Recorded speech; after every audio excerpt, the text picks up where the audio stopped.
Hi hello అందరికీ నమస్తే. Welcome to okay TV. నేను మీ జర్నలిస్ట్ శ్రావ్య. నిన్న ముఖ్యమంత్రి రేవంత్ రెడ్డి మొట్టమొదటిసారి ఉస్మానియా యూనివర్సిటీకి వెళ్ళిండు. సో నిన్న ఉస్మానియా క్యాంపస్కి వెళ్ళేటప్పుడు మొన్న ఎంతో మందిని మళ్ళీ ఎక్కడెవరు గొడవ చేస్తారా అని చెప్పి పోలీసు వాళ్ళు వచ్చిండ్రు, హౌస్ అరెస్టులు చేసిండ్రు. వాళ్ళు నిరసన వ్యక్తం చేస్తుంటే కూడా అడ్డుకున్నారు. ఎవరు? పోలీసులే. తర్వాత ఈ కాంగ్రెస్ పార్టీ కావచ్చు, కొంతమంది రేవంత్ రెడ్డి టీం కావచ్చు ప్రచారం చేస్తున్నారు, అంటే ఉస్మానియా యూనివర్సిటీకి తొలిసారి వచ్చినటువంటి తొలి ముఖ్యమంత్రి అని.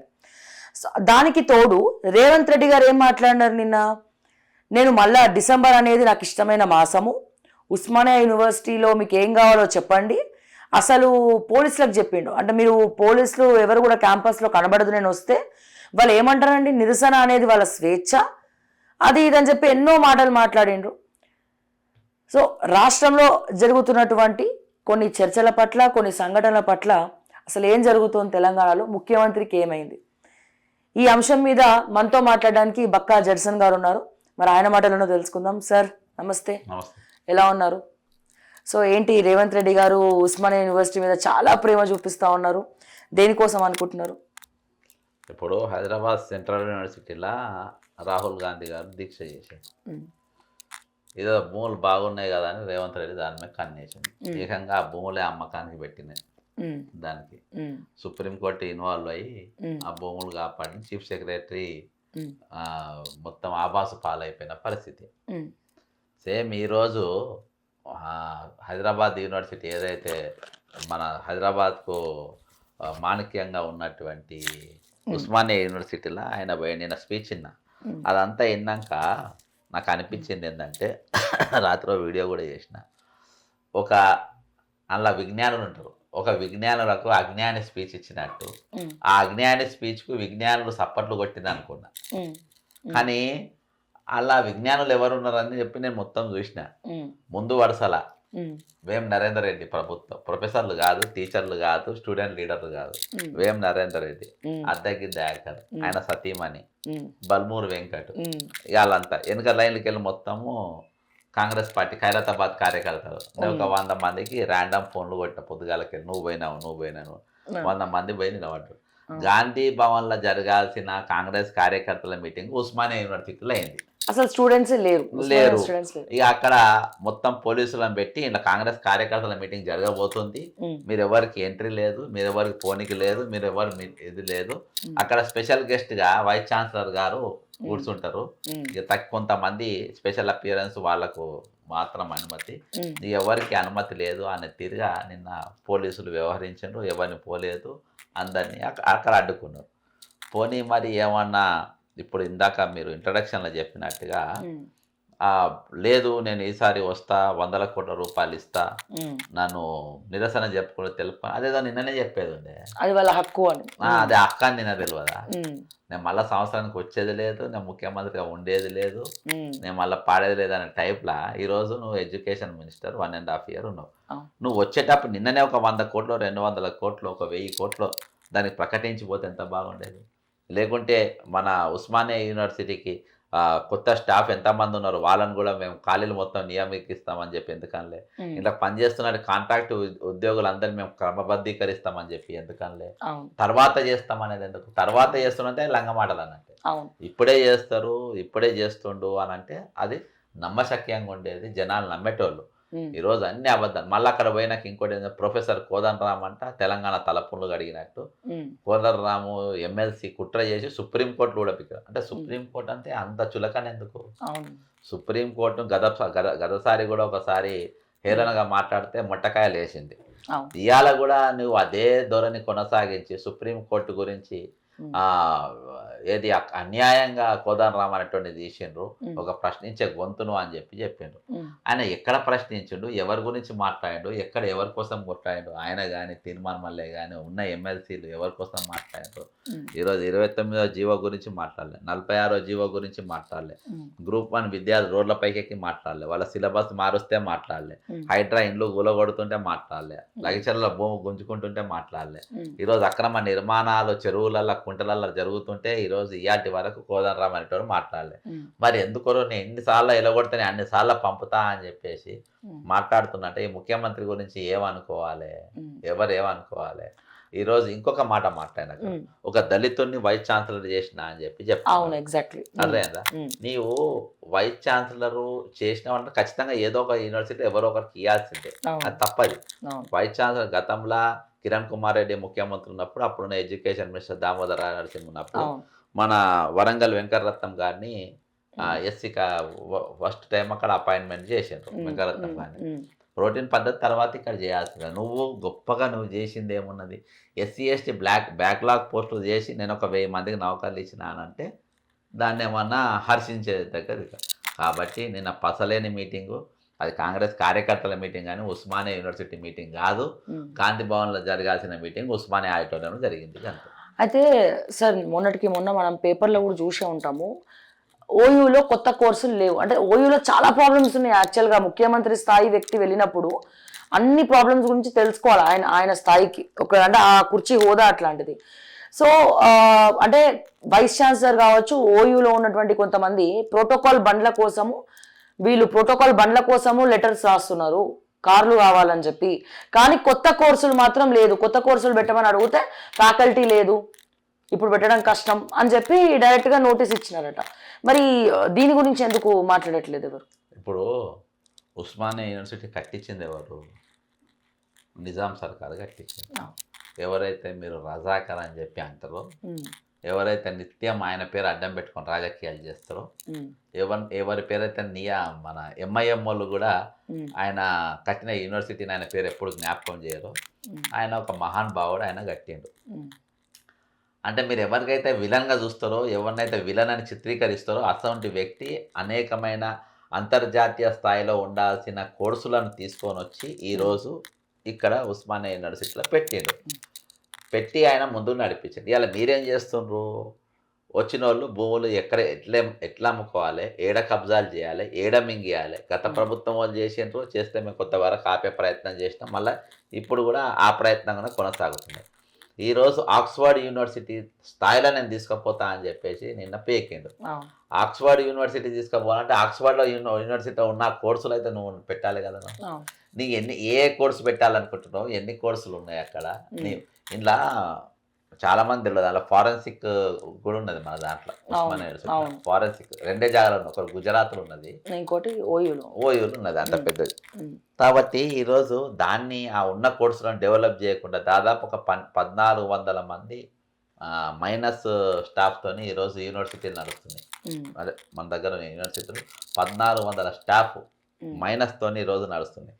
చాలా వరకు గెస్ట్ ఫ్యాకల్టీలు నడుస్తూ ఉన్నాయి. అంటే బయటికి వెళ్ళి వచ్చి ఉపన్యాసాలు ఇచ్చే స్థాయిలో ఈరోజు ఫుల్ టైము లెక్చర్ ప్రొఫెసర్లు కానీ లేకుంటే ఫుల్ టైము వీళ్ళు కానీ ఎక్కడ కూడా లేరు మన దగ్గర. దీనిపైన రివ్యూ మీటింగ్ పెట్టి నేను అందుకని చెప్తున్నా కదా.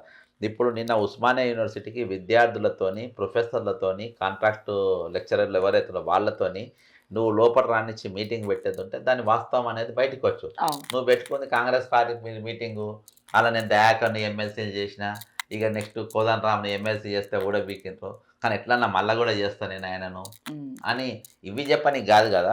నీ కార్యకర్తలు నౌకర్లు ఇప్పించుకొని కాదు కదా. నువ్వు దీనిలో ఎన్ని కోర్సులు అయ్యి అట్లా ఇప్పుడు ఉస్మానియా యూనివర్సిటీ గురించి కానీ ఉస్మానియాలో ఉన్నటువంటి సబ్జెక్ట్ గురించి కానీ చర్చనే లేదు. నిన్న ఇన్ని కోర్సులు ఉన్నాయి, ఇంత స్టాఫ్ ఉంది, ఇంత తక్కువ ఉంది, ఇంత లోడ్ బడ్జెట్ ఉంది, దీని బడ్జెట్ నేను ఈ విధంగా పెంచుతా, హాస్టల్స్ ఈ విధంగా ఉన్నది, దానిలో మౌలిక సదుపాయాలు ఈ విధంగా ఉన్నది అనే చర్చనే లేదు. ఇక వీటి ఎక్కడ వస్తాయి? ఇక మీకు కొంత వైస్ ఛాన్సలర్ గతంలో ఉన్న వైస్ ఛాన్సలర్ కూడా చాలా దుర్మార్గంగా వ్యవహరించాడు. ఆయన ఒక మంత్రి పదవి లెక్క చేసుకుంటూ సెక్యూరిటీని పెట్టుకుంటూ ముందు వెనుక ఉస్మానియాల లోపల వాకింగ్ చేస్తే వాళ్ళని పైసలు అడిగిండు, లోపల బస్సులు పోడు నిషేధించిండు. ఇట్లా రాచరికం లెక్క గత వైస్ ఛాన్సలర్ చేసిండు. వీళ్ళు మాకు వెహికల్ అడిగే బదులు ఇవ్వడిగే బదులు ఈరోజు వీళ్ళకు యూజీసీ గ్రాంట్స్ వస్తాయి. అది కాకుండా దీన్ని నువ్వు ఆక్స్ఫర్డ్ లెవెల్లో తీసుకుపోతాను కదా, ఆక్స్ఫర్డ్ లెవెల్లో తీసుకుపోవాలంటే ఇవి కావాలని చెప్పి వాళ్ళు అడగాలి కదా. నాకు నీకు వాళ్ళకు వైస్ ఛాన్సలర్ ఇచ్చేటప్పుడే మీరు ఏం అడగద్దు, పదవి ఇస్తాం, మీరు ఎంజాయ్ చేయాలి, మీరు నడిపించాలి. అక్కడ వరకు మేము ఎప్పుడన్నా సంతకాలు పెట్టమంటే పెట్టాలి. గత ప్రభుత్వం అక్కడ ఉన్న వెనక భూమి అమ్ముకున్నప్పుడు గత వైస్ ఛాన్సలర్ పూర్తిగా వాళ్ళకి సహకరించాడు. సేమ్ ఆ విధంగా పెట్టుకునేకి వీళ్ళు ఇది చేస్తారు కానీ ఉమ్, నిజంగా ఓ యూనివర్సిటీని డెవలప్ చేయాలని దీన్ని ముందుకు తీసుకుపోవాలనే ఉద్దేశంతో నిన్న మీటింగ్ జరగనే లేదు.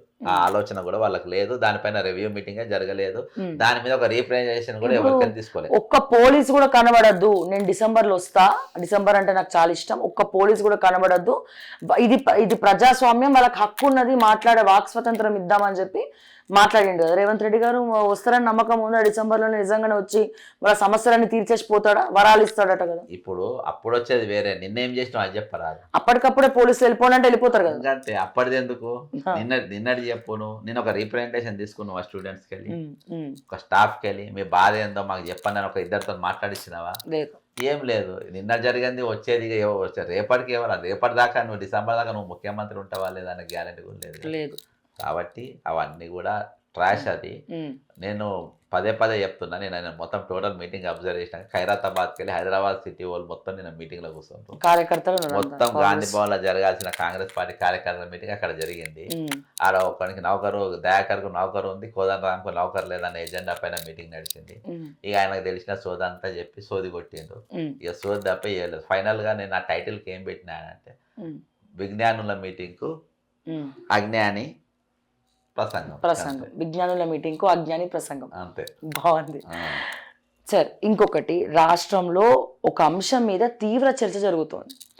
మీరు కూడా వినే ఉంటారు. కేబుల్ కనెక్షన్స్ అనేవి, కేబుల్స్ అనేవి మొత్తం గవర్నమెంట్ కట్ చేసుకుంటూ వెళ్ళిపోతుంది అని చెప్పి ఆర్డర్ పాస్ చేసినారు. అయితే రకరకాల చర్చ నడుస్తుంది. దీని వెనకాల రేవంత్ రెడ్డి బ్రదర్ తిరుపతి రెడ్డి ఉన్నాడని. సో దీని గురించి మీరేం మాట్లాడతారు? మీకు ఎవరన్నా దీని గురించి ఎక్స్ప్లెయిన్ చేయడం జరిగిందా? ఇప్పుడు ఇవాళ నాకు కూడా మెసేజ్ వచ్చింది మా ఆఫీస్, ఎందుకంటే యూట్యూబ్ ఛానల్ నడవాలంటే కంపల్సరీ ఇంటర్నెట్ ఉండాలి. సో నాకు ఇంటర్నెట్ సేవలు సాయంత్రం 4:30 వరకు ఆపేస్తున్నామని చెప్పి మెసేజ్ వచ్చింది. అన్ని అప్లోడ్స్ అయిపోయినాయి. సో ఇట్లా నాలాంటి వాళ్ళు, అంటే ఎగ్జాంపుల్గా నేను చెప్తున్నాను, ఇప్పుడు ప్రాక్టికల్గా నాకు జరిగింది కాబట్టి. సో చాలా మంది వర్క్ ఫ్రమ్ హోమ్ చేసే వాళ్ళకి కావచ్చు, ఆ ఏరియాస్లో ఉండే కమర్షియల్ సాఫ్ట్వేర్ కంపెనీస్ కావచ్చు, చాలా ఇబ్బంది అవుతుంది. సో దీని గురించి మీరు ఏం మాట్లాడుతారు? ఇప్పుడు గుజరాత్లో విమానం పడిపోయింది. విమానం పడిపోతే దేశంలో విమానాలు మొత్తం రద్దయిపోయినాయా? ఒక్కడే ఒకటి బతికింది. దాదాపు పైలట్, ఎయిర్ హాస్టెస్లు, ప్రయాణికులు మొత్తం చచ్చిపోయారు.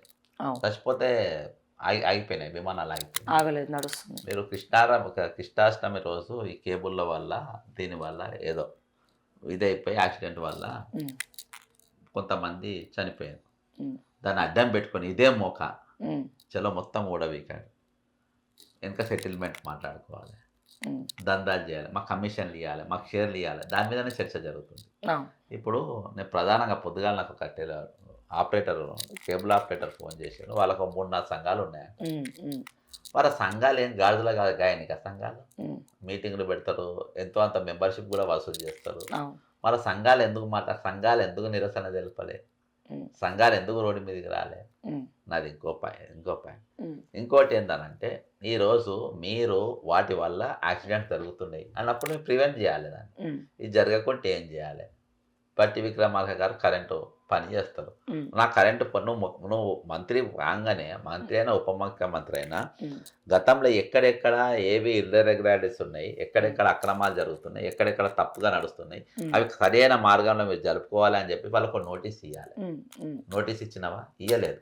సేమ్ హైడ్రా లెక్కనే ఈరోజు బతుకులు విచ్ఛిన్నం చేయడానికి రేవంత్ రెడ్డి సర్కార్ కంకణం కట్టుకుంది. అందులో మీరు ఇల్లు కూలగొట్టడం కానీ, పొద్దుగాల 4 గంటలకు 5 గంటలకు మిషన్లు వస్తాయి, ఇల్లు కూలగొట్టి పోతాయి. Notice nothing. నీకు భూములు గుంజుకుంటారు. కార్పొరేట్ కంపెనీలు రాబోతున్నాయి, ఇక్కడ లక్షల మందికి ఉద్యోగాలు ఇవ్వబోతుంటే భూములు గుంజుకుంటారు. అది బతుకు మీదనే కొడుతుంటారు. ఈరోజు లక్షల మంది, నాకు 1,00,000 మంది ఆపరేటర్లు ఈరోజు ఈ పీకేయడం వల్ల నష్టపోతుంది. మీరు దాని మీద ఒక నోటీస్ ఇచ్చి, మీరు ఈ రోజులల్లో, ఈ నెల రోజులలోనో, ఈ 15 రోజులలోనో ఇది మొత్తం కనెక్షన్స్ మొత్తం మీరు కరెక్షన్ చేసుకోవాలి. దీనివల్ల జనాలు చచ్చిపోతారు, మొన్ననే 3-4 చచ్చిపోయారు అని చెప్పి మీరు ఇది చేస్తారా? లేకుంటే దాన్ని అడ్డం పెట్టుకొని మీరు లేదు ఇదంతా కుదరది, మొత్తం వైర్లను కూడా వీకాలే, ఇక మా కమిషన్ల గురించి మాట్లాడండి, మా షేర్ గురించి 10,000 కోట్ల మా షేర్ల గురించి మాట్లాడండి అని చెప్పేసి, అది ఎంత ఉన్నదో ఫిగర్ కానీ మొత్తానికి అయితే సెటిల్మెంట్ దందా వెనక నడుస్తుంది. ఇది దొరికిందేమో కాబట్టి వాళ్ళు బ్యాలెన్స్ ఆఫ్ టెర్రర్ క్రియేట్ చేయడానికి ఈరోజు ఇష్టం వచ్చినట్టుగా వైర్లు గుంజుకుంటారు. ఈరోజు చాలా కంపెనీలు చాలామంది ఐటీ కంపెనీలలో అన్నట్టుగా వర్క్ ఫ్రమ్ హోమ్ చేస్తూ ఉంటారు. ఎంతమంది చేస్తున్నారు అనుకున్నారు? 10 లక్షల మంది చేస్తుంది ఈరోజు. ఇంటర్నెట్ ఆధారపడి 10 lakhs ఈరోజు వివిధ అంటే కాల్ సెంటర్లు కానీ వీళ్ళందరూ కానీ ఒక 10 లక్షల మంది ఐటీ నిపుణులు ప్రొఫెషనల్స్ వీళ్ళంతా కలిసి 10 లక్షల మంది ఈరోజు ఈ ఇంటర్నెట్ ద్వారా పనిచేస్తారు. వాళ్ళందరూ కూడా ఈరోజు వర్క్ కోల్పోయిన పరిస్థితి. కాబట్టి మీరు చేయాల్సిన పని ఏంటంటే మీరు ఏ విధంగా దాన్ని ఆపరేట్ చేయాలి, ఏ విధంగా ఇష్యూ సాల్వ్ చేయాలి, ఆ లెవెల్లో మీరు ఇష్యూ సాల్వ్ చేయకుండా దీన్ని అడ్డం పెట్టుకొని ఈరోజు లక్షల మందిని రోడ్డు మీద ఎక్కించే పరిస్థితి, రోడ్ల మీద వాళ్ళు బతికే పరిస్థితి తీసుకొచ్చిందనంటే ఇంతకుముందు ఏ ముఖ్యమంత్రి చేయనటువంటి విచ్ఛిన్నం ఈరోజు తెలంగాణలో బతుకుల పైన అంటే కడుపు మీద పొట్టే పని మీద ఈరోజు రేవంత్ రెడ్డి కంకణం కట్టుకున్నాడు. అంటే ఇప్పుడు సార్ ఒకప్పటి కాంగ్రెస్ విషయానికి వస్తే లైక్ మీరు కూడా కాంగ్రెస్లో కీలకంగా పనిచేసినటువంటి వ్యక్తి, అంటే సామాన్యుల కోసం కొద్ది గొప్ప పనిచేసిన పార్టీ ఏదైనా ఉందంటే అది కాంగ్రెస్ పార్టీ. కానీ ఇప్పుడు ఇదే కాంగ్రెస్ సామాన్యుల కోసం కాకుండా వాళ్ళ వ్యక్తిగత జీవితాల కోసం పనిచేస్తున్నారు. వాళ్ళు ఎవరనేది కూడా నేను స్పెషల్గా చెప్పక్కర్లేదు, మీకు తెలుసు. సో అంటే ఎట్లా తీసుకుంటారు దీన్ని? ఇప్పుడు ఒకప్పుడు ఇందిరమ్మ ఇండ్లు ఇచ్చిన పార్టీ భూములు పంచిన పార్టీ, ఉపాధి కోసము పెద్ద పెద్ద కంపెనీలు ఇక్కడ ఆల్విన్ కంపెనీ కానీ బిహెచ్ఎల్ కానీ ఇటువంటి పెద్ద పెద్ద కంపెనీలు పెట్టిన పార్టీ కాంగ్రెస్ పార్టీ. ఇది బతికిచ్చిన పార్టీ అని చెప్పి దానికి ఒక పేరు ఉంది. కానీ ఈరోజు ఎట్లా తయారైందంటే అది భూములు గుంజుకునే పార్టీ, ఇండ్లు గూలుగునే పార్టీ, బతుకుదేరు గుంజుకున్న పార్టీ, బతుకుదేరు లేకుండా చేసే పార్టీగా ఈరోజు తెలంగాణలో రేవంత్ రెడ్డి ముఖ్యమంత్రి అయిన తర్వాత ఇటువంటి ఆలోచన వస్తున్నాయి. నేను ఎప్పుడొకటి జ్ఞాపకం చేసుకోవాలి. 2023 నవంబర్ 31వ తారీఖు ఎలక్షన్స్ అయిపోతే డిసెంబర్ 1వ తారీఖు నేను ప్రెస్ మీట్ పెట్టిన. రేవంత్ రెడ్డి అనేటోడు రేపు 3వ తారీఖు కౌంటింగ్ ఉన్నది, కాంగ్రెస్ పార్టీ అధికారంలోకి వస్తుంది, రేవంత్ రెడ్డి అనేటువంటి ముఖ్యమంత్రి చేస్తే తెలంగాణ సర్వనాశనం అవుతుంది, అదొక క్రిమినల్ బ్యాక్గ్రౌండ్ ఉన్నోడు, దొంగ బ్యాక్గ్రౌండ్ ఉన్నోడు, అర్థమైందా? అసొంటోని నేను రేవంత్ రెడ్డి పైన 89 కేసులలో 420 కేసు కూడా ఉన్నది. రేవంత్ రెడ్డి అనేటోడు 420, మనం ఏది కాదన్న నీకు లేదు. Out of the most criminal in Telangana in India ఎవరంటే అమిత్ షా కాదు, రేవంత్ రెడ్డి. 89 కేసులు ఉన్నటువంటి క్రిమినల్ రాష్ట్ర ముఖ్యమంత్రికి ఎట్లా చేస్తారు? కాంగ్రెస్ పార్టీ ఏ ఐడియాలజీ ఒప్పుకుంది? రాహుల్ గాంధీ చేతుల రాజ్యాంగాన్ని పట్టుకొని అంతటా చూపెడతా ఉంటారు. ఏ సంవిధానంలో పెట్టి చెప్పిండేది, ఏ రాజ్యాంగంలో చెప్పిండ్రు 89 కేసులో ఉన్నోని, అందులో 72 కేసులు అత్యంత క్రిమినల్ కేసులు ఉన్నటువంటి ఉన్నటువంటి వ్యక్తి ఈరోజు కేవలం రేవంత్ రెడ్డిని కాపానికే కేసీ వేణుగోపాల్ అంటోడు నిన్న పార్లమెంట్లో అంతగానం మాట్లాడాడు. ఎందుకంటే ఇక్కడికే బిల్ పాస్ చేస్తున్నారు, ఆయన అడ్డుకునే ప్రయత్నం ఎందుకు అడ్డుకొని ప్రయత్నం చేస్తున్నా అంటే రేపు కేరళ ఎలక్షన్స్ను కేసీ వేణుగోపాల్ను కేరళ ముఖ్యమంత్రిని చేస్తా, నీకు 200 కోట్ల రూపాయలు ఇస్తా, ప్లస్ నీకు అక్కడ కావాల్సిన ఖర్చులు, ఎలక్షన్ ఖర్చులు కూడా నేనే పెట్టుకుంటా అనే. అరే నేను గాలికి నేనెందుకు మాట్లాడు, అర్థమైందా? నేను ఇవాళ ఏది రేవంత్ రెడ్డి వీర సైనికులు లెక్క బట్టలు దించుకొని కేసీ వేణుగోపాల్ పార్లమెంట్లో, అరే మీరు కరప్షన్ ఆపదలుచుకుంటారా, కరప్షన్ పెంచదలుచుకుంటారా? నీవు బీజేపీ ఏ ఉద్దేశంతోనన్నా 130 అమెండ్మెంట్ బిల్ తీసుకురా, నాకు అవసరం లేదు. శత్రువులను దొక్కనిక, శత్రువులను ఇద్దేనిక, జైల్లో పంపనిక, అంతా జైలుకైతే అందరు పోరు కదా. ప్రభుత్వ ఉద్యోగి ఉన్నాడు, ఏసీబీ రెడ్ హ్యాండ్ దొరికిండు. దొరికినప్పుడు వాడు ఎక్కడికి పోతుండు? జైలుకు పోతుండు. తర్వాత ఏమవుతుంది? నౌకరు పోతుంది. మరి ఇక్కడ ఏమవుతుంది?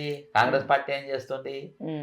అదే యాంటీ కరప్షన్ బ్యూరోకు లంచం ఇచ్చేటప్పుడు, లక్షల రూపాయలు లంచం ఇచ్చేటప్పుడు రెడ్ హ్యాండ్ దొరికినటువంటి వ్యక్తిని జైల్లో ఉండాల్సిన తీసుకొచ్చి నువ్వు ఎడ కూర్చోబెట్టావు? ముఖ్యమంత్రి కూర్చోబెట్టావు. రాజ్యాంగంలో ఉందా అది ఇటువంటి చేయమని? మరి ఆ కాంగ్రెస్ పార్టీ ఇది, ఈ కాంగ్రెస్ పార్టీ అది. ఒక క్రిమినల్ని తీసుకొని వచ్చి జైల్లో ఉండాల్సిన వ్యక్తి. ఇది వచ్చే తరాలకు నేను అన్ని విషయాలు సరే నరేంద్ర మోడీ కానీ లేకుంటే వాళ్ళు చేసినది కానీ అన్నిట్లల్లా తప్పులు పట్టుకోవడం మన పనిగా పెట్టుకుంటే అది కాదు. వచ్చే జనరేషన్ కోసం, వచ్చే రోజులల్లా మంచి అనేది ఇక్కడ కనబడాలంటే కరప్షన్ అనేది అవినీతి లీడర్ని అరికట్టడం కోసం అంతే. అవి మంచి అనేది ఏమన్నా మాట్లాడుకోవాలంటే ఖచ్చితంగా ఇది ఉండాలి. లేకుంటే వచ్చే రోజుల కరప్షన్ ఇట్నే పెరుగుకుంటా పోయి అది మొత్తం దానికి లీగలైజ్ అయిపోయే పరిస్థితి ఉన్నది. ఇవాళ ముఖ్యమంత్రిని చేసినట్టే లీగలైజ్ అయినట్టే కదా. కాబట్టి కాంగ్రెస్ పార్టీకి అప్పుడున్న కాంగ్రెస్ పార్టీ ఇప్పుడున్న కాంగ్రెస్ పార్టీ జమీన్ ఆస్మాన్ ఫరక్ ఉంది. ఈరోజు సంబంధమే లేదు. నక్కకు నాగలోకానికి ఉన్న తేడా ఉంది. ఇది మాత్రం ప్రజాకంటక ప్రభుత్వంగా ఈరోజు తెలంగాణ కాంగ్రెస్ పార్టీ ఆ ప్రభుత్వం ఈరోజు ఆ విధంగా పనిచేస్తుంది. సార్ మొన్న ఒకానొక మీటింగ్లో రేవంత్ రెడ్డి గారు అస్సలు తెలంగాణలో పంచనీకి భూములు లేవు, నా దగ్గర నయా పైసా లేదు అని చెప్పి మొన్న జరిగిన ఒక మీటింగ్లో మాట్లాడినాడు. అలాగే అంతకు ముందు మన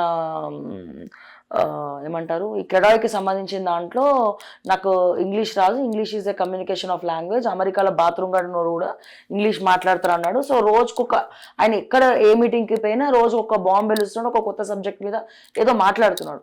అయితే ఇవాళ బీహార్ పోయి మొన్న రీసెంట్గా నేను బీహార్ పత్రికలలో మన తెలంగాణ ఐఎన్పిఆర్ అడ్వర్టైజ్మెంట్లు ఇస్తుంది. అందులో మెయిన్ ఎడిషన్లో 42% రిజర్వేషన్ ఇచ్చేసినాం. కియా గయా, మేము కొట్లాడినాం, మేము రిజర్వేషన్లు ఇచ్చేసినాం, తెలంగాణలో అద్భుతంగా పరిపాలన నడుస్తుందని బట్టి విక్రమార్క గారు అండ్ అట్లాగే రేవంత్ రెడ్డి గారు ఇద్దరు కలిసి మెయిన్ పేజ్ ఎడిషన్లో అడ్వర్టైజ్మెంట్స్ ఇస్తున్నారు మన తెలంగాణ గవర్నమెంట్ సొమ్ముతోటి. ఒక పక్కనేమో ఈయననే చెప్తాడు తెలంగాణలో పైసలు లేవని. అండ్ అట్లాగే ఈరోజు ప్రచారానికి బీహార్ ఎలక్షన్ ప్రచారానికి రేవంత్ రెడ్డి గారు వెళ్ళినారు. సో దీన్ని ఏ రకంగా చూడాలి? తెలంగాణ సొమ్ము తీసుకుపోయి ఐఎన్పిఆర్ సొమ్ము తీసుకుపోయి గవర్నమెంట్ ఆఫ్ తెలంగాణ లోగో క్లియర్గా కనబడుతుంది ఆ పేపర్లో. సో ఏ రకంగా చూడాలి సార్? డబ్బులు లేవనుకుంటే ఇట్లా అడ్వర్టైజ్మెంట్ లేదని మీరు ఏ రకంగా ఖండిస్తారు? డబ్బులు ప్రజల వెల్ఫేర్ కోసం లేదు, ప్రజల బావు కోసం లేదు, ప్రజా ప్రభుత్వం కోసం లేదు, ప్రజల ఆసుపత్రుల కోసం లేదు, ప్రజా స్కూళ్ళ కోసం లేదు, ప్రజా కాలేజీల కోసం లేదు, ప్రజా యూనివర్సిటీల కోసం లేదు, ప్రజా రోడ్ల కోసం లేదు, ప్రజా సౌకర్యం కోసం ఈరోజు మా దగ్గర డబ్బులు లేవు. మాకెందుకులే, మాకున్నాయి. మా బట్టి గారి కోసం మాకు దగ్గర ఉన్నాయి. మా కోమారెడ్డి వెంకారెడ్డి నల్గొండ బోనికి హెలికాప్టర్ కోసం మాకు పైసలు ఉంటాయి. ఉత్తమ్ కుమార్ రెడ్డి గారు సినిమా దానికి దేనికి బోనికి వాళ్ళకి హెలికాప్టర్లు ఉంటాయి. ఈరోజు అందరికీ చాపర్లు హెలికాప్టర్లు అందరికి ఉంటాయి. రేవంత్ రెడ్డి గారు 100 సార్లు ఢిల్లీకి పోనీకి ఉంటుంది, 10ల సంఖ్యలో విదేశాలకు పోనీకి పైసలు ఉంటాయి. అదేందా? ఇంకోటి పక్క రాష్ట్రం వాళ్ళని తీసుకొని వచ్చి ఇక్కడ వాళ్ళకు నౌకర్లు ఇచ్చి పైసలు ఇవ్వడానికి లక్షల రూపాయలు ఇవ్వడానికి మీకు ఉంటాయి. ఈరోజు మూసీ గురించి ప్రాజెక్ట్ తయారు చేయమని చెప్పేసి డీటెయిల్ ప్రాజెక్ట్ రిపోర్ట్ తయారు చేయమని చెప్పి సింగపూర్ కంపెనీకి ఇవ్వడానికి పైసలు ఉంటాయి. కానీ ఈరోజు ఉంటాయి, కానీ తెలంగాణ ప్రజల కోసం పైసలు ఉంటాయి. ఈరోజు అడ్వర్టైజ్మెంట్ కోసం వాళ్ళకు ఉన్నాయి. ఈరోజు నేను చెప్తున్నా కదా, ఇంతకుముందు కూడా చెప్పిన మీకు బీహార్ ఎన్నికలకు తెలంగాణకి వెళ్ళి పైసలు ఇస్తుందా లేదా రాహుల్ గాంధీ గారు చెప్పాలి ప్రమాణం చేసి. మీరు ఎప్పుడు నన్ను కాంగ్రెస్ పార్టీగా చూడకండి. నన్ను ఈ తెలంగాణ మనం తెచ్చుకున్నాము. ఈరోజు తెలంగాణలో మేధావులు అనేటువంటి అమ్ముడు పోయినరు, పదవుల కోసం అమ్ముడు పోయినరు. తెలంగాణ మేధావులు ఎవరంటే దొంగలని కూడా అనొచ్చు. దొంగలు తెలంగాణ మేధావుల rogues, Telangana intellectuals are rogues అని చెప్పి బాధపడ, దే ఆర్ ఫర్ సేల్. కాబట్టి మనం మాట్లాడాల్సి వస్తుంది. ఈరోజు బీహార్ ఎన్నికలకు తెలంగాణకి పైసలు పోతలేవా కాంగ్రెస్ అక్కడికి? రాహుల్ గాంధీ గారు అదే సంవిధానం పట్టుకుని దాని మీద ప్రమాణం చేసి చెప్పు. నువ్వు నీకు అడ్వర్టైజ్మెంట్లు వస్తున్నాయి, మీ డబ్బులు మీ ప్రజల కోసం ఖర్చు పెట్టాలని చెప్పాలి. అక్కడ డెమాన్స్ట్రేషన్ స్టార్ట్ అయ్యింది నిన్న బుల్లెట్ పైన. ఇక్కడ కూడా పోయినరు, ఇక్కడ తెలంగాణ తిరిగినరు, అన్న చెల్లెలు చెప్పిండ్రు, 4000 నిరుద్యోగ భృతి అన్నది ఇస్తుండ్రా? మరి మీరు అక్కడ ఏం చెప్తుండ్రు? మళ్ళీ ఇచ్చేసినామని చెప్తారు. 2 లక్షల నౌకర్లు ఇస్తామన్నారు, ఇచ్చిండ్రా మీరు? ఆడ ఇచ్చేసినామని చెప్తారు. 40% రిజర్వేషన్ అమలు అయిందా? అక్కడ ఇచ్చేసినామని చెప్తారు. ఎమ్మెల్యేలకు ఇవ్వండి మీరు 42% బీసీ ఎమ్మెల్యేలకు మీరు మొత్తం ఇవ్వండి. 42% రిజర్వేషన్ అమలు అంటే అదే కదా. ఈరోజు ఇప్పుడు రెడ్డి సంఘంలో జరిగే మీటింగ్ ఏంటంటే రేవంత్ ఒక్కడు ముఖ్యమంత్రి ఉండడానికి, ఆయన ఒక్క నాయకుడు ఉండడానికి ఇలా రెడ్లను మొత్తం చంపేసిందంట. రామారావు జరుగుతుంది 42% రిజర్వ్. నేను అదేంది ముఖ్యమంత్రి అయ్యారాదు? అరే నువ్వు రాష్ట్రపతి, అది ఎట్లన్నా గెలిచే అవకాశం లేదు, తెలుగు ఆయనకు ఇచ్చినామని చెప్పిండ్రు. మీరు అది బీసీకి ఎందుకు ఇవ్వాలి? మరి బీసీ రిజర్వేషన్ రేవంత్ రెడ్డి పెట్టిన క్యాండిడేట్ ఒక సుప్రీంకోర్టు మాజీ జడ్జిని 89 కేసులు ఉన్న క్రిమినల్ ఉమ్, పలానా ఆయన అభ్యర్థిగా పెడదామని చెప్పి అవును. సెలెక్ట్ చేసిన వ్యక్తి ఈరోజు మనకు అభ్యర్థిగా ఉన్నాడు. ఈయన ప్రమోట్ చేయబట్ట ఉన్న పేరు కూడా ఆయనది పోతుంది. 89 కేసులు ఉన్న క్రిమినల్ ఉమ్, అసోంటిది ఇప్పుడు ఈయన ఎవరు 40 బీసీని మీరు పెడితే అయిపో కదా.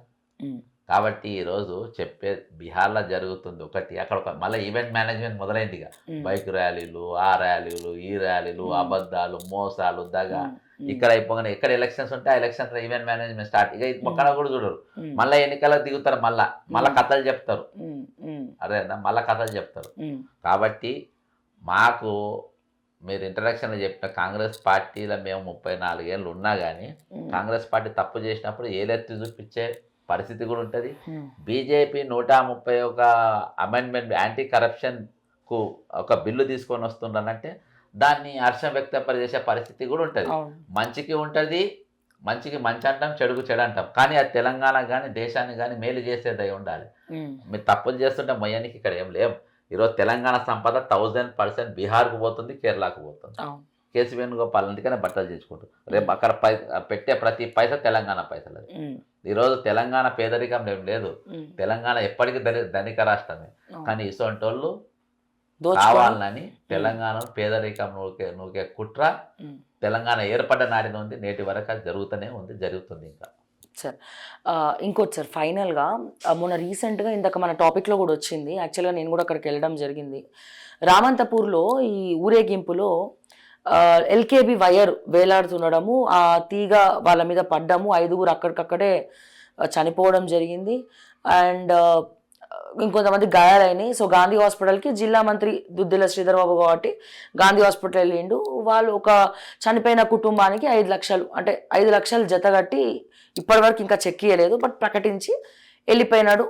దానికంటే ముందే 24 hours బిఫోర్ కరెంట్ డిపార్ట్మెంట్కి ఇక్కడ వైర్ వేలాడుతుందని చెప్పి అక్కడ వాళ్ళు కంప్లైంట్ ఇవ్వడం జరిగింది. బట్ వాళ్ళు రాలేదు, ఎటువంటి యాక్షన్ తీసుకోలేదు, ప్రాణ నష్టం జరిగింది. అక్కడ ఉన్నటువంటి ఏఈని కానీ ఆ లోకల్ వాళ్ళని కానీ ఎవరిని కూడా సస్పెండ్ చేయలేదు. అసలు దాని తర్వాతనే మార్వడి ఇష్యూ రైజ్ అయింది, అది నీరు గారిపోయింది, ఎవరు దాన్ని పట్టించుకోలేదు. సో వాళ్ళు ఏం అడుగుతున్నారంటే అసలు దీని గురించి మీరేం మాట్లాడతారు? మీరైతే వాళ్ళకి ఎట్లా న్యాయం చేస్తారు ఆ కుటుంబాలకు? ఇటు గవర్నమెంట్ తప్పిదం ఉంది, డైరెక్ట్ కరెంట్ డిపార్ట్మెంట్ నెగ్లిజెన్స్ కనబడుతుంది దాంట్లో. అండ్ అక్కడ ఉన్నటువంటి వాళ్ళు రోడ్డు మీద పడ్డారు. అంటే దిక్కులేని ఫ్యామిలీ అయిపోయింది, మొగ దిక్కులేని ఫ్యామిలీ రోడ్డు మీద పడింది. అందులో భార్య భర్తను కోల్పోయినారు, 2 పిల్లలు తండ్రిని కోల్పోయినారు. వాళ్ళకి ఇంకా వేరే ఏమీ తను హౌస్ వైఫ్ ఏం లేదు. సో వాళ్ళు ఏం కోరుకుంటున్నారంటే ఇంటికి అట్లీస్ట్ ఒక ఉద్యోగం ఇవ్వండి, లేదా 50 లక్షలన్నా ఇవ్వండి, మేము ఎట్లా బతకాలి మేము? ఇది ఖచ్చితంగా గవర్నమెంట్ యొక్క నెగ్లిజెన్స్. మేము కంప్లైంట్ ఇచ్చినా సరే దీన్ని మీరు టేక్ ఓవర్ చేయలేదు కాబట్టి అని అడుగుతున్నారు. సో మీరు ఏ రకంగా చూస్తారు ఈ ఇష్యూని? ఏం చెప్తారు? ఇప్పుడు ఒకప్పుడు ఎక్కడనో ఒక రైల్ యాక్సిడెంట్ అయితే లాల్ బహదూర్ శాస్త్రి ఆయన మంత్రి పదవికి రాజీనామా చేసిండు ఎక్కడనో. అయితే ఈరోజు ఎక్కడనో కాలే, ఈరోజు హైదరాబాద్లో అయింది, ఇక్కడ అయింది. కరెంటు మంత్రి ఎవరు? ఇప్పుడు ఫైనాన్స్ మంత్రిని దగ్గర పెట్టుకున్నావు, పొద్దు మాపు కమిషన్లు, ఎవరు కమిషన్ ఇస్తే వాళ్ళ బిల్లు పని మీద పెట్టుకున్నావు. కరెంటు పని పైన నువ్వు రవి ఇప్పుడు అది అడ్డం పెట్టే కదా, కేబుల్ ఆపరేటర్స్ మొత్తం దాన్ని అడ్డం పెట్టే, అక్కడ కూడా డౌట్ వస్తుంది మళ్ళీ. దాన్ని అడ్డం పెట్టే ఈయనది కూడా ఉంటది పాత్ర, ఈయనది ఉన్నది తక్కువాసం కాదు. దీంట్లో కరెంటు మంత్రి అనేటోడు ఆయన ఎందుకు దీని మీద జవాబుదారితనం తీసుకో, ఎందుకు బాధ్యత తీసుకోడు? దీని ఈ మరణాలకు నేను కారణం అని చెప్పేసి నువ్వు ఎందుకు రిజైన్ చేయవు? ఈరోజు నీవు కరెంటు మంత్రిగా నువ్వెందుకు నష్టపరిహారం వాళ్ళకి చెల్లించు? నేను అలా దాని మీద స్టడీ చేస్తున్నా, దీని మీద ఒక క్రిమినల్ కేసు ఏ విధంగా పెట్టగలుగుతాం. ఎందుకంటే దీన్ని అడ్డం పెట్టే ఈరోజు కేబుల్ టీవీ ఆపరేటర్లను రోడ్లపైన ఎక్కించిన పరిస్థితి వచ్చిండ్రు. కాబట్టి ఈరోజు మీరు ఇస్తాన 5 లక్షలు కాదు, ఈరోజు వాళ్ళు ఏం డిమాండ్స్ ఉన్నాయి వాళ్ళతో చర్చలు జరపాలి. ఆ కుటుంబాన్ని పోయి కరెంటు మంత్రి పోయి చర్చలు జరపాలి, ఆ కుటుంబాన్ని పోయి కరెంటు మంత్రి పరామర్శించాలి. అని అది పక్కన పెట్టేసి వాళ్ళు కేవలము ఏది గాయపడ్డ వాళ్ళకి ఇచ్చినటువంటి పైసలు 5 లక్షల రూపాయలు వాళ్ళకి ఇస్తామని ప్రాణాలు కోల్పోయి రోడ్లపైన పడ్డ కుటుంబాలను అట్లా చేయడం అది కరెక్ట్ కాదు. దానిపైన ప్రభుత్వం ఖచ్చితంగా స్పందించాలి. మంత్రి అనేటువంటి మాత్రం ఖచ్చితంగా శాఖ ఆయనకెళ్ళి తీసేయాలి. ఇది unfit for current power minister అన్నిట్లో. ఈరోజు చెప్తున్నా కదా, ఒక 3-4 మంత్రులు వాళ్ళ శాఖల కోసం పనిచేస్తున్నారు కదా, తక్కిన వాళ్ళు మొత్తం దందాలు తప్ప వేరే ఏం చేస్తారు? తెల్లాలేస్తే ఎంత డబ్బు సంపాదించాలి, ఎంత పెట్టాలి, రోడ్ల పైన ఎన్ని ట్యాక్సులు వసూలు చేయాలి, ఏ ఈ ధ్యాస తప్ప ఇక వేరే ధ్యాస వాళ్ళ ట్వీట్ కూడా చూడండి. వాళ్ళ శాఖకు సంపాదించిన ట్వీట్లు ఉండేవి. ఇవాళ అక్కడికి పోయినా ఇక్కడికి పోయినా, ఇవాళ బోనాల పోయినా, ఇవాళ వాంటింటి పోయినా, అక్కడ బర్త్డేకి అన్నం తిన్నా, ఇప్పుడే రేవంత్ రెడ్డి గారి సెకండ్ ఇచ్చిన, ఆయన చేయి చాలా వెచ్చగా ఉంది అని చెప్పేసి ఇటువంటి అవలా మాటల పైన స్టేట్మెంట్లు ఇచ్చే పరిస్థితి వాళ్ళ మధ్యలో ఉంది. కానీ అదే మొన్న అందశ్రీ గారు రేవంత్ రెడ్డి గారిని ఎట్లా అయ్యా అసలు ఎందుకట్లా తెలంగాణ ఇంటెలెక్చువల్స్ రోక్స్ అని ఎందుకన్నా, తెలంగాణ మేధావులంతా దొంగ, అలా గజ దొంగ ఇవ్వాలంటే రైల్ ఇంజన్ డ్రైవర్ ఉంటాయి కదా దొంగల బండికి మేధావి అన్న దొంగల బండికి ఇంజన్ డ్రైవరు కోదండరాం గారు దొంగాడు. ఇప్పుడు గాడ్ ఎవరు తయారైందంటే అందశ్రీ గాడ్ అయ్యారు. ఇక మధ్యలో గంట చక్రపాణి, మల్లెపల్లి లక్ష్మయ్య, ఇక కొంతమంది మేధావులు అంతా మధ్య డబ్బాలలో కూర్చున్నారు. ఇప్పుడు అంతే సైలెంట్ కూర్చొని ఏం మాట్లాడకుండా ఏం పదవి కదా. ఇంకోడు వైస్ చైర్మన్ అయిపోయాడు, ఇంకోడు బుద్ధ పూర్ణిమ ప్రాజెక్టు ఏమో అయిందంట మల్లెపల్లి లక్ష్మయ్య.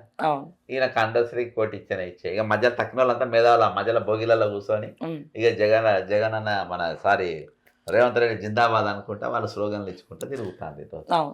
అయితే సార్ తెలంగాణలో లైక్ ఇప్పుడు ఇంతసేపు మనం కాంగ్రెస్ గవర్నమెంట్ నుంచి మాట్లాడుతున్నాం, ప్రతిపక్షాలు బలంగా పనిచేస్తున్నాయని అనుకుంటున్నారా? చాలా వీక్ అసలు ప్రతిపక్షాలు ప్రతిపక్ష పాత్ర చెప్తేనిగా ప్రతిపక్షం ఎట్లా తయారైందంటే ఈరోజు కాంగ్రెస్ పార్టీ చేతుల్లో దెబ్బతిన్న వాళ్ళు ఉంటారు కదా, కొట్టాడు వీళ్ళు. దెబ్బతినులు అని అంటే ఫర్ ఎగ్జాంపుల్ హైడ్రా వాళ్ళు ఇల్లు కోల్పోయారు.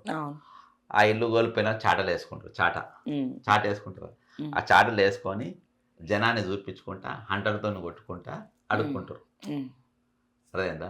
అది కూడా ఎక్కడ రోడ్డు మీదకి రారు వీళ్ళు, సోషల్ మీడియా. అంతే. ఇవాళ నేను ఫీల్డ్ మీద ఒకటే లేడీని చూస్తున్నా ఈ మధ్యలో, పావని గౌడ్. అవును, మెచ్చుకోవచ్చు, నేను కూడా మాట్లాడినాను. ఆమె ఏదో ఒక దగ్గర ఏదో ఒక వీడియో చేసుకుంటూ సరే ఆ సబ్జెక్టు ఏదన్నా కానీ ఆ నీళ్ళు చూపెడుతుంది, ఏదో పార్టీ పరంగా పనిచేస్తుంది, ప్రతిపక్ష పాత్ర చూపెట్టే ప్రయత్నం చేస్తుంది. ఇక తక్కిన వాళ్ళు మొత్తము ట్విట్టర్లే, కేటీఆర్ తో సహా. ఇప్పుడు పైసలు ఖర్చు కాకుండా కావాలి. ఈ రోజు వాళ్ళు లక్షల కోట్లు సంపాదించారు బీఆర్ఎస్ వాళ్ళు. వాళ్ళ కార్పొరేషన్ చైర్మన్లు కోట్లలోనే ఉన్నారు, అంటే మినిమం ఫార్చునర్లు మెయింటైన్ చేస్తారు మాజీ కార్పొరేషన్ చైర్మన్లు. ఇవాళ నేను చేసినప్పుడు మాకు బండి కూడా దిక్కులేదు వాళ్ళకు. అంత ఉన్నది, ఎవరు రూపాయి ఖర్చు పెట్టడానికి రెడీ లేడు. రూపాయి ఖర్చు కాకుండా ఉద్యమం చేయాలి. ఎట్లా? సోషల్ మీడియా ఓ 10-15 యూట్యూబ్ ఛానల్ పెట్టుకున్నారు. ఇక అట్లా నడిపాలి. ప్రతిపక్ష పాత్ర పోషించడంలో బీజేపీది అయితే గవర్నమెంటే ఉందనుకో, అంటే కేంద్రంలో ఉన్నారు కానీ ఇక్కడ రాష్ట్రంలో ప్రతిపక్షం. వానికి విరక్తి చెంది మాకు ఓటేయాలి, మేము రూపాయి తీయము, మేము రోడ్డు ఎక్కము, ఒక ధర్నా చేయము, ఒక రాస్తా రోకో చేయము. ఈరోజు వాళ్ళు మా వాళ్ళే. మీరు ప్రెస్టేజ్ అనేటోడు 2 చెరువులు కబ్జా చేసి కడుతుండ్రు, మీరు పోయి ఎందుకు ధర్నా చేయరు? వీలే కదా పర్మిషన్ ఇచ్చి. వెలిమల కొండకల్ మేము ఇచ్చినాం, మాకు తెలియక ఇచ్చినాం, మేము ఓడగొట్టినాం, మీరు గెలిచిండ్రు, మీరు ఎట్లా కట్టినిస్తున్నా నాలే. అవును, ఎట్లా సాధన చేయాలి. అదే ఇప్పుడు మేము ఇచ్చినందుకే మనం ఓడగొట్టిండ్రు, మళ్ళీ ఆ తప్ప మేము చేసిన తప్ప మీరు ఎట్లా చేస్తారు? చేయనియద్దని చెప్పి కూర్చోవాలి కదా. అదేదా? వెలిమల కొండకాలు వీళ్ళు చేసిందే, కానీ మేము చేసినందుకు మమ్మల్ని ఓడగొట్టారు, మీరు గెలిచిండ్రు కదా, మీరు ఆపేయండి అని చెప్పి అనాలే కదా, అన్నారు. ఇలా ఎక్కడ చూసినా కానీ ఇదే తత్వంగా కొనసాగుతుంది. ఆపోజిషన్ అనేది అట్టర్ అట్టర్ అట్టర్ ఫ్లాప్. ఒక హరీష్ రావు కనబడతారు ప్రెస్ మీట్లా, ఒక ఇల్లు కనబడతారు, కానీ ఈరోజు అచ్చా ఇంత మాట్లాడుకుందా 130 అమెండ్మెంట్ బిల్లు ఖచ్చితంగా పాస్ కావాలని కూడా బీఆర్ఎస్ మాట్లాడతలేరు, బీజేపీలు కూడా మాట్లాడరు. నేను ఒక్కనే దాని మీద స్టేట్మెంట్ ఇచ్చిన, 138th అమెండ్మెంట్ బిల్ ఒక విశ్లేషణ అనేది ఇచ్చిన, ఖచ్చితంగా ఆ బిల్లు అనేది పాస్ కావాలని చెప్పి బీఆర్ఎస్ దాని గురించి మాట్లాడారు. ఈరోజు ఏమైనా వాళ్లకు సీట్ రాకుంటే వాళ్ళ మీద విరక్తి అయితే మాకే కదా ఓట్లేసేది అనే ఆలోచనతో వీళ్ళు ఉన్నారు. రేవంత్ రెడ్డి ఏంది, కేసీఆర్ అసలు ఆరోగ్యం బాగాలేదు, ఇక తిరగకుంటే అయిపోయింది, లేవకుంటే అయిపోయింది, ఫామ్ హౌస్ లో మృగాలు ఉన్నాయి అంటున్నారు, దాంతో నేను ఉంటా అని ఈయన అనుకుంటాడు. అట్లా వాళ్ళ ఇంట్లో ఆల్రెడీ నా డోబర్ మ్యాన్ ఉన్నది, ఏమని ఉంటే డోబర్ మ్యాన్ ఎగబెడతా వాళ్ళు బయటికి రాకుండా. అది వాస్తవమేనా? చాలా మంది మా అది డోబర్ మ్యాన్ వాళ్ళ క్యాండిడేటే. చీలుతుంది కవిత వెనకాల రేవంత్ రెడ్డి ఉన్నాడు అని చెప్పి డైరెక్ట్ గా జగదీష్ రెడ్డి అంటలేను, వాళ్ళ ఇంట్లో ఒక డోబర్ మ్యాన్ ఉందన్న. నేను ఆమె డోబర్ మ్యాన్. ఓకే, అర్థమైందా? ఆమె నేను ఎందుకంటే అంతేనా? మొత్తాన్ని వాళ్ళని డిస్టర్బ్ చేసుకుంటా మాత్రం ఒక శక్తి ఉన్నది.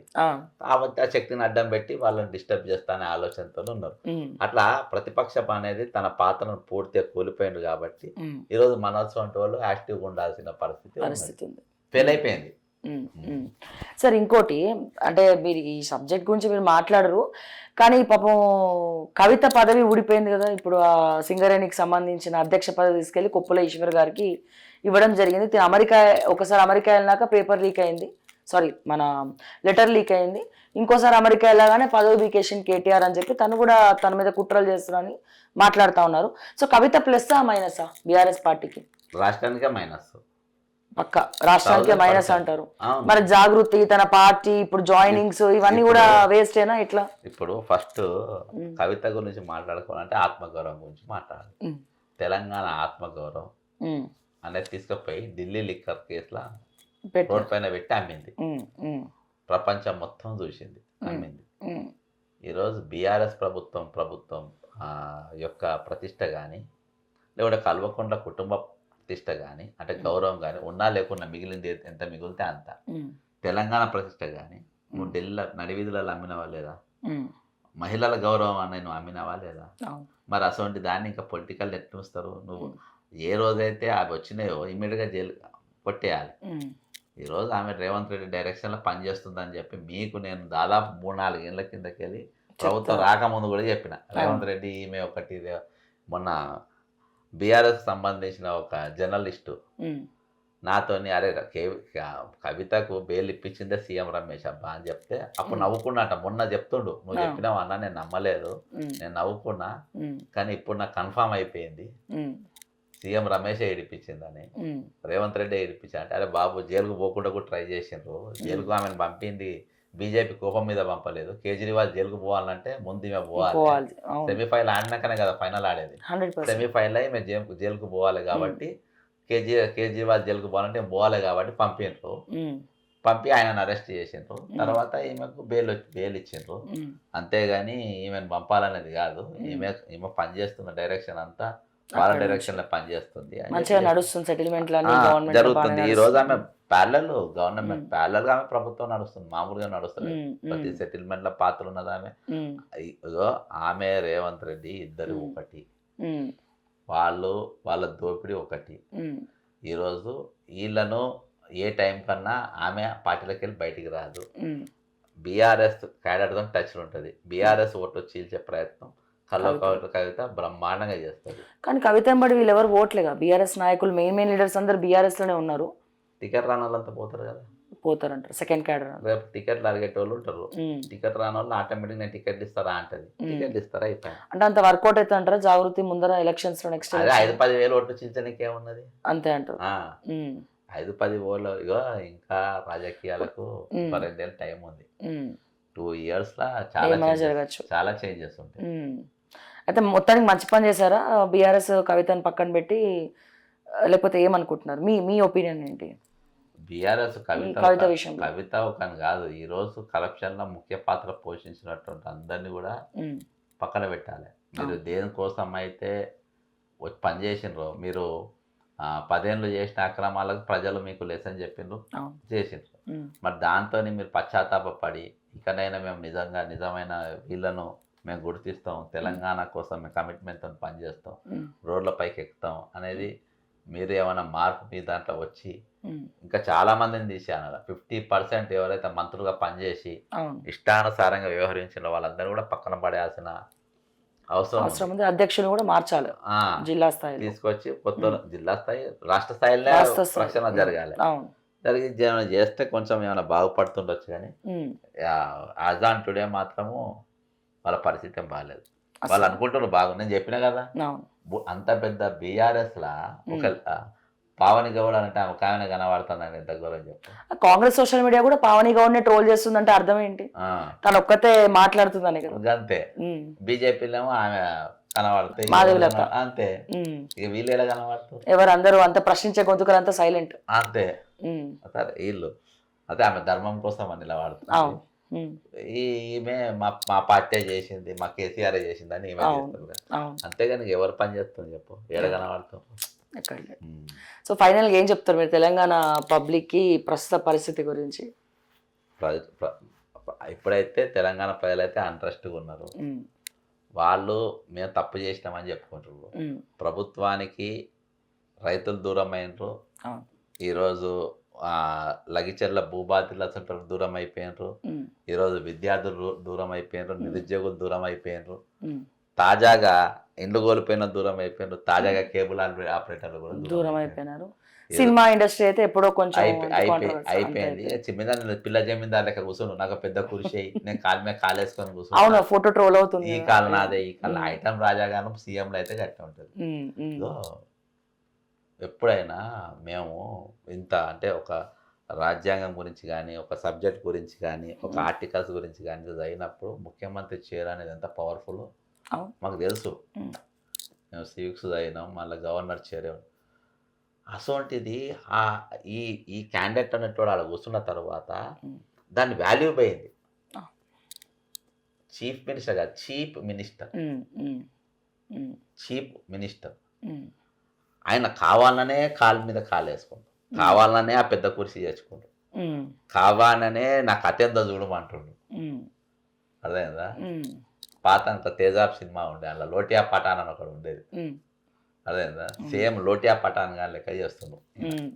కాబట్టి ఈరోజు ఆయన చూసి అట్లా అనుకోవాలి, పిల్ల జమీందార్ అని. అంతే అంతే, తెలంగాణ పాలిస్తున్న పిల్ల జమీందార్. సార్ ఫైనల్గా మీ టైం ఎక్కువ తీసుకోను, ఒక క్వశ్చన్ ఫైనల్గా నేను ఇందాక నుంచి అడుగుదాం అనుకుంటున్నా, డీవియేట్ అయిపోతుంది.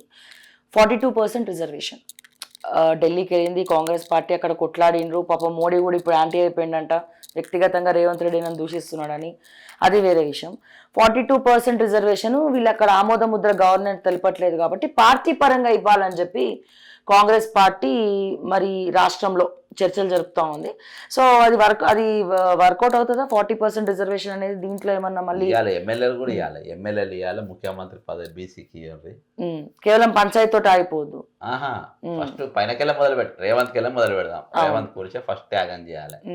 ఫస్ట్ బీసీకి కూర్చి, తర్వాత పిసిసి కమిటీ, మంత్రివర్గ విస్తరణ, రేపు ఎమ్మెల్యే సీట్లు అన్ని కూడా 42% అమలు చేయండి. అమలు చేసి అప్పుడు పంచాయతీకి అంతే 101%. నేను చెప్తున్నా కదా, ఛాలెంజ్ చేసి చెప్తున్నా. రేవంత్ రెడ్డి అనేటోనికి ఎందుకో రెడ్లు అంటే పగ. ఊర్లలో రెడ్ల దంపనికి 42% బీసీ రిజర్వేషన్ తీసుకొని వచ్చింది, వేరే ఏం లేదు. అదేంది రెడ్డి అంటే ప్రాణం పెడతాడు, రెడ్డి ఉంటే చాలా ఆయనకి ఏం లేదు. ఆయన నారా రేవంత్ నాయుడు, గుర్తుపెట్టుకో. నాటు అనుమూల రేవంత్ రెడ్డి, నారా రేవంత్ నాయుడు. అర్థమైందా? ఆయన కనుసన్నదే ప్రభుత్వం పనిచేస్తుంది, ఆయన చెప్పినట్టే పనిచేస్తారు. ఇలా మీరు చూడండి, నేను ఒక ఎగ్జాంపుల్ చెప్తా దీనికి. చంద్రబాబు నాయుడు డైరెక్షన్లో పనిచేస్తుందని. ఈరోజు తెలంగాణలో చాలామంది ప్రొడ్యూసర్లు కానీ, చాలామంది ఇది జూనియర్ ఎన్టీఆర్ తన సినిమా తీసింది కదా. అవును, జూనియర్ ఎన్టీఆర్ తల్లిని వాడేవాడు ఎమ్మెల్యేగా తిరిగితే తెలంగాణలో ఉన్న ఫిలిం ఇండస్ట్రీ, అంటే ఆంధ్ర వాళ్ళు కూడా హైదరాబాద్ ఉంటారు కదా, అంటే ఫిలిం ఇండస్ట్రీలో ఎవ్వరు కూడా దాన్ని ఎందుకు ఖండించలే? రేవంత్ రెడ్డి కోపం వస్తుందని. ఇదే కేసీఆర్ ఉంటే అందరూ దండకం పాడు. అవును, ఇక్కడ ఈయన ఉన్నాడు కాబట్టి, ఈయన ఉన్నాడు అంటే ఎవరు? నారా రేవంత్ నాయుడు ఉన్నాడు కాబట్టి మేము తిడితే మాకు ప్రాబ్లం అవుతుంది కాబట్టి ఎవ్వడు కూడా దాన్ని ఖండించలే. అందరు సైలెంట్గా ఉన్నారు ఈరోజు. ఇక దీనికి మించిన ఉదాహరణ ఏం కావాలి? కాబట్టి ఈరోజు బీసీల మీద ప్రేమ లేదు, రెడ్ల మీద రేవంత్కున్న పగ. ఈరోజు వేరోడు ఎవ్వడు కూడా ఇందులో ముఖ్యమంత్రి కానీ నాకు కానీ పోటీ రావద్దు అని వాళ్ళందరినీ ఈరోజు శత్రువులను చేయడానికి వేసుకున్న పథకం. నేను అందుకనే బీసీ కుర్చీకెళ్ళి మనం సీఎం కుర్చీకెళ్ళి మొదలుపెట్టు, సీఎం కుర్చీ బీసీకి అక్కడికెళ్ళి మొదలు పెడదాం. 42 రిజర్వేషన్, 42% రిజర్వేషన్ అక్కడికెళ్ళి స్టార్ట్ చేద్దాం. సీఎం కుర్చీ నుంచి స్టార్ట్ చేయాలి. నాతో పెద్ద రెడ్లే చెప్పిన, బుడ్డరెడ్లు కాదు. నాతో తెలంగాణలో ఉన్న పెద్దరెడ్లు చెప్పారు, పెద్దరెడ్లు చెప్పిన ముచ్చట ఇది. సో విన్నారు కదా, మరి ఫస్ట్ పార్టీ పరంగా రిజర్వేషన్ ఇవ్వాలి అంటే ఫస్ట్ రేవంత్ రెడ్డి కూర్చి నుండే మొదలు పెట్టాలని చెప్పి బక్కా జడ్సన్ గారు కూడా మాట్లాడుతున్నారు. ఎన్నో విషయాలు, ఎన్నో అంశాలు మనం చర్చించుకున్నాము. మరిన్ని అప్డేట్స్ కోసం చూస్తూనే ఉండండి ఓకే టీవీ. అంటిల్ దెన్ నేను మీ శ్రావ్య. జై తెలంగాణ, జై హింద్.